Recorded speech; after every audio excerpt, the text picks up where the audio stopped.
ladies and gentlemen. Welcome back to a new episode of Diet Myths. Today, we will be talking about a cooking process rather than foods or diets, but it's definitely contributing to your healthy being and to your diets as well. I choose to talk today about microwaves, which are now available everywhere. You find them almost in every home, in hospitals, in research institutes like here, Desman Diabetes Institute, where we use it in our experimental kitchen, in almost every restaurant. But having said that, people still feel insecure when they use it, and they're not quite sure whether it's safe or not.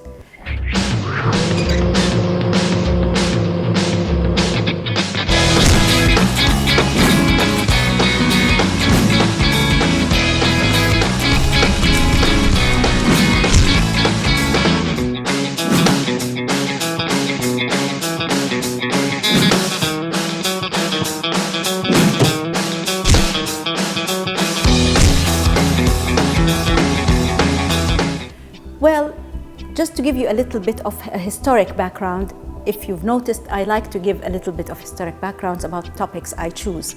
So today I'll talk about the microwave, which was discovered in 1940 by coincidence by an engineer who was working on developing a radar. And he noticed that the chocolate bar that was in his pocket melted fast. So he tried another experiment where he popped some popcorns and they popped in a remarkably short time. So again, he thought maybe this is a new way to go, and I think he helped humanity advance and helped working women, let's say, and working men to really process or heat or cook or thaw their food faster and make their life easier. However, still people in the back of their mind keep asking whether microwaves are safe to use or not. The first myth, people think, or some people think, that microwaving is very dangerous and will cause harm to food we eat. Well, studies have shown that there is no harm on nutrients, no specific nutrient loss or harm when using microwaves. As a matter of fact, when we cook food, heat does affect some of the nutrients like vitamin C, like sometimes omega-3 and other nutrients. But microwaves, as a matter of fact, because they use less fluid, they're less likely to damage these nutrients or to lose these nutrients. If you boil your vegetables in water, it's likely to leach out all the vitamins, or some of these heat-sensitive vitamins will leach out into the water, while this is minimized in microwave cooking. So I think microwaves are even a better option to use when you're using your vegetables and fruits that needs to be processed through heat.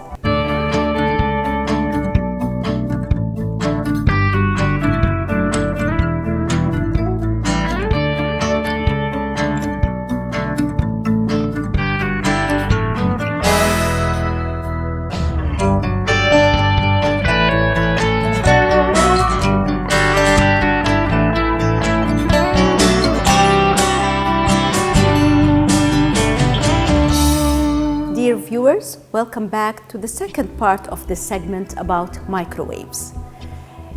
We talked about the nutrient preservation while using microwaves. So now you know it's safe to eat your nutrients. They're not likely to lose a lot of their vitamin C or some of their antioxidants or omega-3 when microwaved. The second myth is the microwave utensils, how you cook your food. And people worry about plastic containers when they cook their microwaves. This time, I'll tell you, you're absolutely right. Do not use plastic containers to heat your food in microwaves. And it is a no-no, definitely. Don't even get the plastic microwave safe containers, because they do have ingredients or chemicals called BPA, and these ingredients migrate to your food and may cause harm. In the 2011, as a matter of fact, 455 plastic containers, those safe and unsafe, were tested, and they proved that there are traces of these BPAs that are not very healthy found in food. The accumulative effect, that means if you eat over and over and over again, you're likely to cause some problems to your health. So this doesn't mean you do not use your microwave. You can still use your microwave, but in this case, try to go to ceramic or glass containers. Don't take the risk and try to use these containers, then you guarantee you're having a nutritive food, yet with no health risks arising from using the wrong type of containers. The third thing we'll be talking about is microwaves heating the food all through.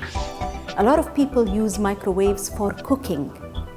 I would warn you, do not use it for cooking. You can use it for thawing, you can use it for reheating, but preferably not for cooking. Because the belief previously was that food is heated from the center and out to the boundaries, to the edges. As a matter of fact, it's the other way around. It's from the outside to inside. That means that the microwave would penetrate into the center of food, and it turns out that it doesn't penetrate more than an inch to an inch and a half, which is almost this much. So if you're cooking a big chunk of meat or food that is bulky, you're not likely to get the heat or the microwave cooking effect to the center. So you'll be risking food poisoning or just eating your food cold, maybe burning hot from the edges, but really cold or still frozen from the inside. So I prefer you get over this problem by either reheating food or thawing food that will be cooked later, but do not use the microwave for cooking. Please stay tuned for more about microwaves.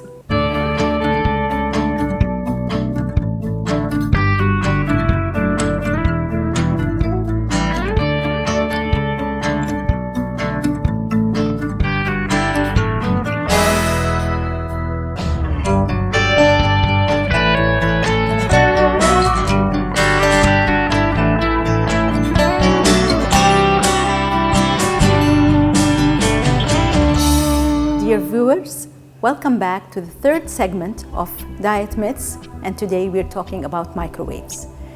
I'll talk now about the effect of reheating pasta on microwaves. As I was preparing for this topic, I came across that the reheated pasta using the microwave has better effect on your blood glucose, and that is blood sugar for people with diabetes. If you are a follower of the glycemic effect of food, or if you are a believer of this thing, which is having sugar and seeing the impact, how much it raises your blood glucose, and this works for people with diabetes, and then comparing other foods, you would know what I'm talking about. For example, potatoes. If you eat, of course you won't be eating raw potatoes, but raw potatoes has a different effect on your blood glucose from baked potatoes, from fried potatoes, from even boiled potatoes. And you may think boiled and, for example, baked have no fat, so they shouldn't differ in their effect on your blood glucose. Well, it turns out that even the method of cooking, it does affect the effect of the food on your blood glucose. When they were looking at pasta, they found out if you cook pasta, you cool it down, you reheat it, it's likely to not affect your blood glucose. That is, if you're diabetic and you eat a reheated pasta, it will not increase your blood sugar too much compared to pasta that is cooked but not reheated. Well, you may try that. Scientifically speaking, it makes sense because the glycemic effect, we said, it changes with the cooking method.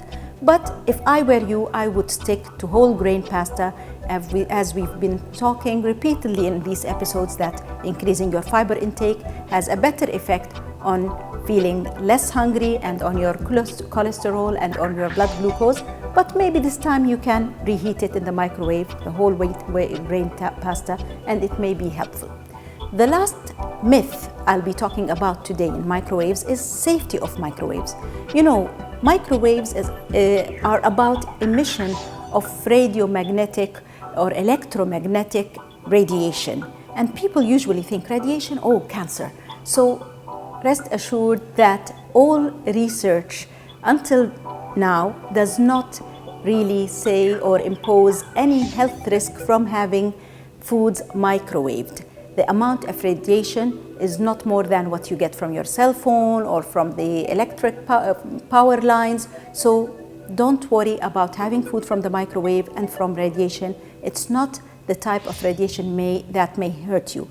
And even according to the USDA, which is the United States Department of Agriculture, even people passing by microwaves used to feel a bit of discomfort that they may be getting leaking radiation from these microwaves if they were lacking maintenance. But again, don't worry about that.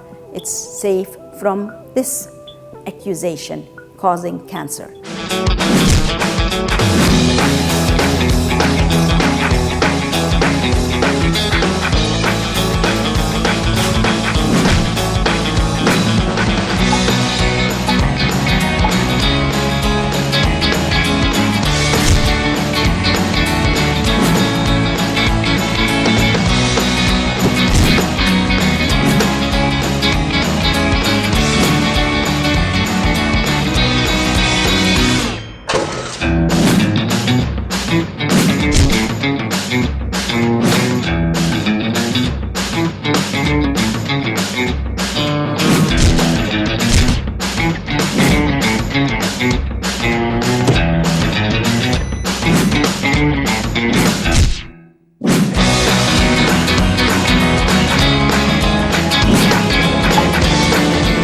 Enjoy your microwaved meal and stay tuned to other episodes from Diet Myths. Thank you.